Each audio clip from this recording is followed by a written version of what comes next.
Hi, I'm Coco Cabrel, the Flamenco-Dancing MD, and I help women to choose themselves so they can find their joy, grace, and confidence through MD designed, flamenco dance inspired fitness.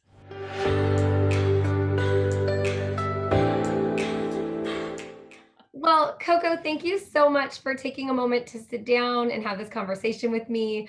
I am beyond grateful for your time. And before we dive into that exciting introduction, I'd like to ask you, what do you think people's first impression of you is? Oh my gosh, that is such a great question. I'm so glad you asked that. Um, I have to take a moment to think about it because it's like it's like a combination of, people really tend to kind of lean in and go like, what's that mashup? Like flamenco, if people even know what flamenco is, or maybe they have an idea of what it is and they're not sure.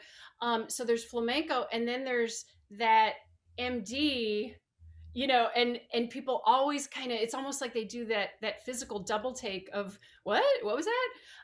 So I get that a lot.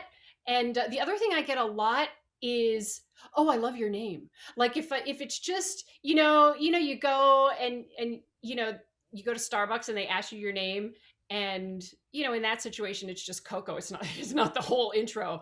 And oh yeah. I would like for you to have them try to put that on a cup, though. Oh my gosh. Oh my gosh. Leslie, that is happening. Okay, the next time I go to Starbucks, I'm totally doing. Would you like me to tell you the story of Yes. like my actual name? So, Coco Cabrel is not my given name. I have had several people ask me that, like, is that your given name? It's almost like they can't believe that somebody would, give somebody that name. And the truth is, it's not my given name. It's technically not my married name either. My husband and I have different last names. So when I was growing up, my given first name is Corinne. Corinne. And my mom, she named each of us like a French name. She's not French. She was born and raised in the Philippines, and like absolutely nothing to do. And my dad also not French, like zero, nothing to do with French. But she gave each one of us a French name. She just loved, she just loved it. Loved French names. So my name was Corinne, and every like first day of school, every single year, I would like dread going to school because I knew it was going to be, you know, Corrine, Karen, um, anything, Carmen, all these other, any other version except for Corinne. And so I would always go in first day of school dreading, like, oh, here we go again, So all these years growing up, that was, kind of my feeling, I guess, towards my actual first name. So by the time I hit high school, a lot of my friends, they came up with the nickname of Co. So I was like, okay, Co, like that's cool. Like it sounds cool. And then it stuck like through college and then medical school. So it just kept sticking, this name of Co. And I was like, I was good with that. And so when I was in medical school, I lived in a dorm that was in this old building, like turn of the 20th century building, and in the kind of like ground floor and second floor of that building, there was this old lounge, like this kind of clubby, leather with carved wood kind of lounge places with this big bar and everything. And they had set up for us, like the medical students, they had set up for us. This was in Chicago at Northwestern University, which is Feinberg School of Medicine. And they had set up for us local musical talent to come in to this lounge and like entertain us every weekend, like on Saturdays or something. So, Chicago, I was so fortunate. I was a big blues fan. And of course, Chicago is a big blues town. And one of the nights, who is going to be showing up downstairs, right? Downstairs. This is the dorm that I'm living in, but Coco Taylor. And it was fantastic, absolutely fantastic. And I'm kind of daydreaming to myself, while she's up there, I'm daydreaming like, wow, my nickname is Wouldn't it be cool if I could like be Coco? Oh my gosh, like that would be like a dream if I could actually be Coco. So this is kind of in my head, like the seed was planted in my head. And I think it was like maybe a week later or something. On Sundays, they didn't have food service like in the cafeteria. So you always had to go out, of course it's Chicago, so that's great. So you had to go out and get your meals on Sundays, just anywhere. And I went to this like mom and pop kind of barbecue sandwich ribs, kind of a place. And I'd been there before. And this was way before Starbucks and giving your name existed. Like I'm totally dating myself, but that didn't exist. So I go in, you get online. And so this is really one of the first places where you place your order and they ask you for your name and you give your name. So I'm thinking to myself, I have this new idea, right? Like I could be Coco, I could be Coco, I could be Coco. So I'm thinking there are a couple of people ahead of me in line. And so while I'm waiting for my turn, I'm thinking, I'm going to try it. Like I'm going to tell the guy that my name is Coco. I'm going to do it. Right. So, okay, then it's my turn. And he asked me, what's your name? And like, without skipping a beat, I'm like, Coco. And he just looks me straight in the eye and he's like, you ain't no Coco. And so after medical school, I discovered flamenco. I had been a lifelong dancer, but discovered flamenco and eventually was asked into a dance company. I was still going by Corinne, for better or for worse, sometimes Um, and this is what I was going with. But there's a tradition in flamenco where you can kind of when I was recruited to teach at the University of New Mexico in Taos and build up their flamenco program, I was like, okay, I'm going to make one last ditch effort to like be Coco. So I start telling my students, like I was billed as a professor using my official name, right? My official first name, Corinne, still. But I was like, you know what? I'm just going to tell my students, like, you guys can call me Coco. So I did that and they bought it. And then a little bit more time goes on and I'm gonna get remarried. And my mom was visiting me this one time and we're sitting. And also, just kind of a side note, she at this time was kind of approaching the end of her battle with colon cancer, and so she was visiting. She still had plenty of energy and everything, and she was still traveling, and we were sitting in this booth at having lunch somewhere.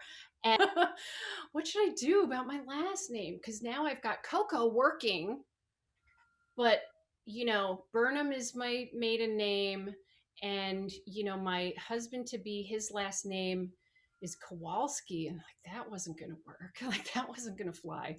And what should I do?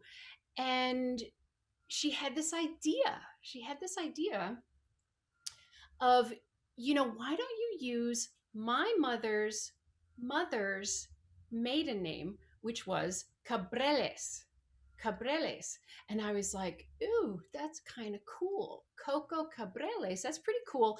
But then I was like, I'd like to kind of take it a step further, because I grew up mixed heritage, and people could never quite figure out what I was. We'll put that in quotation marks. So I was like, I'd like to kind of continue with that so that people can't really guess what I am. And Cabreles is so Spanish sounding, which it is. Like from her lineage, she's partly Spanish and partly Chinese. So then she was like, well, how about this? Just cut off the ending and make it Coco Cabrel. And I was like, ooh, that's really good. And then she was like, because you know what? That's like Coco Chanel, which was her favorite perfume for like my entire life. This is my entire memory of her. Not entire memory, but going back to forever, my entire scent memory of her was Chanel number 5. And she loved Coco Chanel. And so she was like, how about Coco Cabrel? Bam. So that was my name. So I always say she got to name me twice, which is once at the beginning of my life and then once at the end of hers. Oh, that's so beautiful. Yeah. And I'm so glad you got to empower yourself and embody a new name. You answered, I think, this question in when you were speaking, but you didn't change your name legally. I did. I did. Yeah. So once she came up with that, then I got on the paperwork and yeah, so that's my legal name is Coco Cabrel. Awesome. Yeah. So, can I ask you what that name meant to you, other than coming up with it with your mom and the obvious parts of it? And you talked about, the Corinne and the struggles in school with where that came from, but truly, what did it do for you Mm. to take on this new name? Oh, oh, Leslie. Oh, wow. That went like straight to my heart in such a good way. I have a little bit of goosebumps. I think nobody has actually ever asked me that. And I appreciate it so much because it really goes to the core of my identity. And at that time, when my mom and I sat down and had that conversation, she was really approaching the end of her life, and we knew it, um, especially both of us being MDs, we could talk about that on that level, and just be honest with each other and just say, yeah, so there was that piece of me that was going to be going away, and having to say goodbye to that. Oh, I hope I don't start crying. Having to say goodbye to that, that influence, and she had by that time, become really my number one fan, as a flamenco dancer, performer, and that was a hard road. We butted heads a lot, when I was growing up, a lot. Oh man, but once I was in medical school, every year I would ask her, Mom, can I take a year off and like, like do some dance stuff or something? And she would say, just get your degree, get to the end, and then you can do what you want. Like every year I asked her this. And, then it got to be graduation weekend, and I made my decision to walk away from my residency, and I had to tell her that. And it was devastating, devastating for her. And I don't know, the timing was probably not good to do that on graduation weekend. But, time. And then I really did have to struggle to redefine myself and reassert myself and say, this is really what I want to do. Also at that time, when I was teaching at the University of New Mexico in Taos, I was recruited to teach flamenco dance and build their program. But when I got onto campus, it was like that week before classes, they asked me, oh, can you just send over your resume because we just need it on file, because I had been recruited by the then dean, who knew me from flamenco workshops that I had taught. So because I was recruited, I didn't have to apply and send in my resume, so they just asked me to send it. And okay, so I email it over, and I get a phone call back like 5 minutes later, and they're like, "Oh, we see on your resume that you have an MD," and I'm like, "Yeah," and you know and so they said, well, we have this anatomy and physiology class that's too full, and we want to split it into two sections, but the professor can only teach one section, so would you like to do it for us? And I was like, oh, I'd love to do that, because I had taught after graduation from medical school. I went straight into teaching, actually, anatomy. And so it was during that time that I was realizing this was when I was the happiest, when I could do both and have both sides of my brain working. So being a dancer and bringing the anatomy and the physiology into my dance classes, and then being an anatomy and physiology professor and bringing the creativity, right, of dance performance into those classes, and having both of these things running in parallel. Like, this was the time that I basically established my identity. And so to have my mom come up with this name, and to have that click like that at exactly this time, that really is what that name means to me, is that ability, and that time of allowing myself to fully embrace, this is who I really am. This is the entirety of who I am, and coming full circle, back to high school. Now that I'm only realizing this just now as we're talking, but coming back to high school, and what my mom used to say about people don't always need a dancer, but they always need a doctor. And even now, to go from that time of like, this is my new name, and to come now to this point. So this is now 15 years later, 16 years later, and now I have a program that is flamenco fitness, and it's drawing from the flamenco dance and taking those movements and turning them into exercise. But also, the key to this program is the MD piece, and the piece about teaching the anatomy, teaching the physiology, having a Q&A after classes, and being able to answer people's questions, like their specific anatomy questions, their specific physiology questions. And I can like launch into a mini anatomy lecture, because I've given anatomy lectures for 30 years, right? And to be able to combine the two, it's like, oh my gosh, like, yeah, maybe people don't need a dancer and they always need a doctor, but like, my people, like, they need me. They need me as this, that name that that I introduced myself as, the flamenco dancing MD. Like my people need me. Wow, that was an amazing question, Leslie. Oh, well, yeah, no, and that was an amazing answer because everything I heard was as you basically you rebuilt and you had this foundation the whole time, only you didn't know what its purpose was. And I think when you realized how you could combine your gifts, your name was just the door opening and the key to unlock the power that's inside. And I think that is so cool. And talk about inner strength and getting through that within yourself. I mean, you do the flamenco dance and you know the anatomy and you know the physical part, right? But finding your own way inside is quite impressive. And I love how you talk about your mom and the fact that she held your hand, you know, factually and figuratively throughout this whole process, and really was just a proud mom. And I think that's beautiful. Yeah, yeah. And I do have to underscore, though, I think, so now I'm a mom. I have 4 kids, and they range in age from 13 through, oh my gosh, 28. And whew,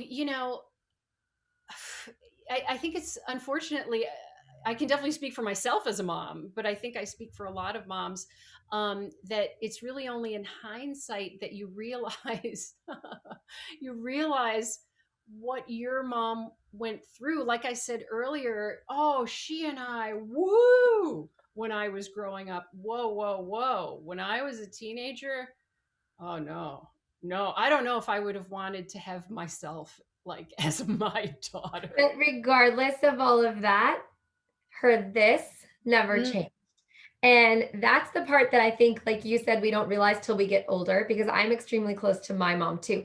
And even though I'm 43 years old, we still sometimes do this, but it's not ever out of true disgust or anything negative. It's just working through, as everyone changes, how to communicate effectively. Because just because we're getting older doesn't mean they're staying the same. They're aging too.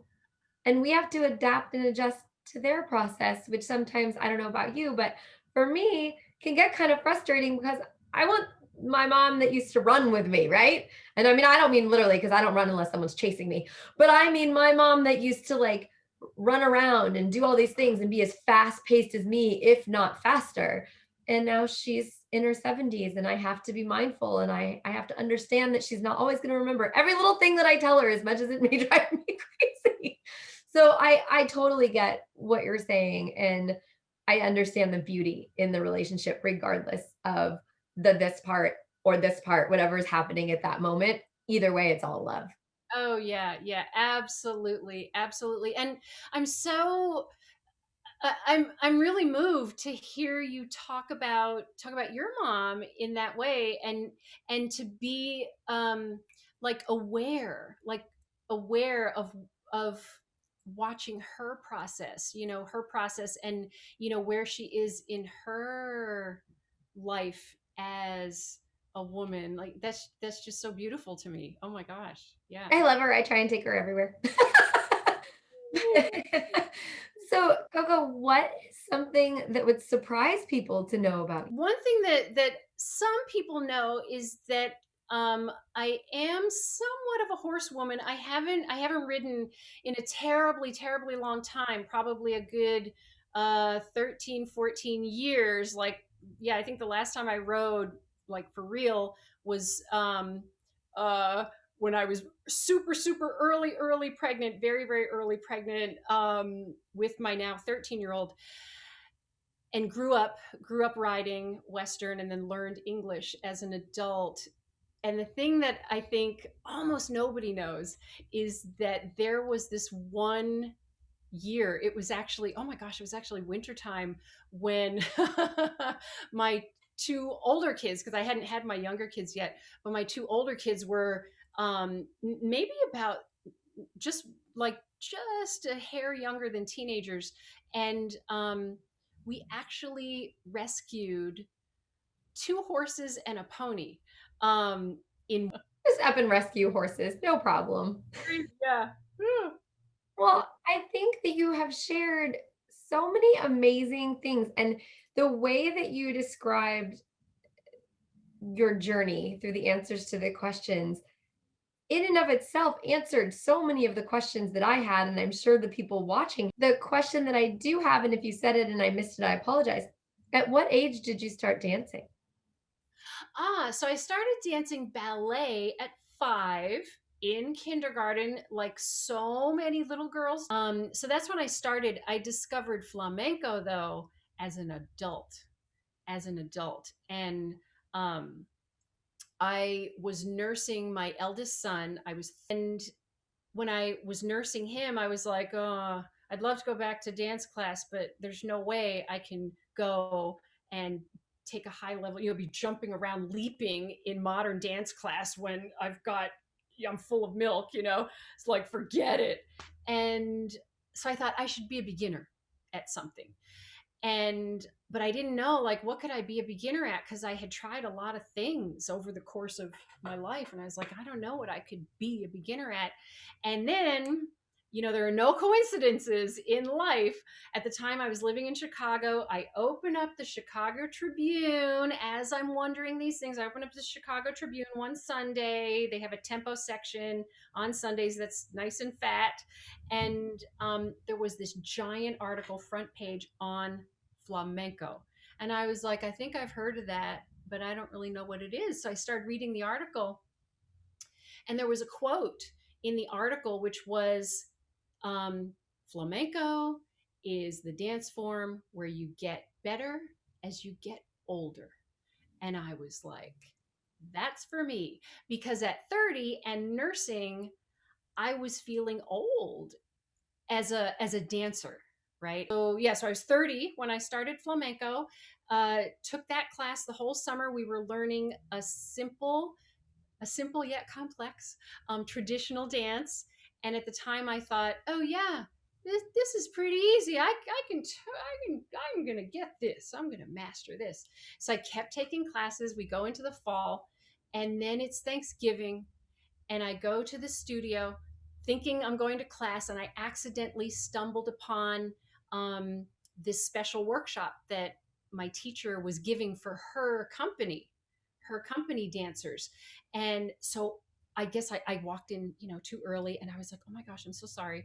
And she's like, just like go sit on the stairs and watch. So I'm like, okay. So I sit on the stairs and I make myself very small, like a mouse. And I'm watching. And this choreographer that she had brought in from New York City, I'm watching him. And he's like the most beautiful creature that I've ever seen in my whole life. He's like beautiful. And I was like, oh, that's what flamenco is. Oh my gosh. So I just like soaked in this man. His name is Manolo Rivera. We would end up, so that's when I started taking flamenco classes like twice a week, 3 times a week. And then she ended up asking me into the company by that February. And I would end up doing many, many, many wonderful choreographies with Manolo. With Manolo, oh my gosh! So he's like my origin story. But yeah, so that's when I started flamenco, is at 30, and now I'm standing here at 56. 56.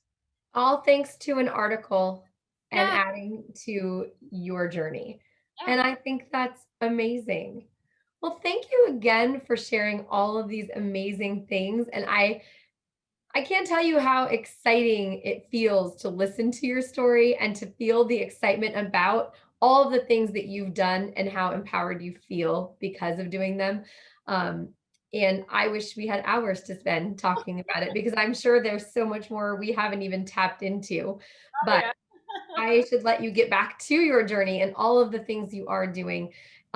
Before we go, I would love to ask you, as you are out and about dancing or teaching or just being with your family, if you have the opportunity to hold up a sign that says one thing about you, what would you want people to know about Coco? Oh, I know exactly. If I had a sign and it could only fit one thing about me, I would say, I would even pick one word, and that would be uplift.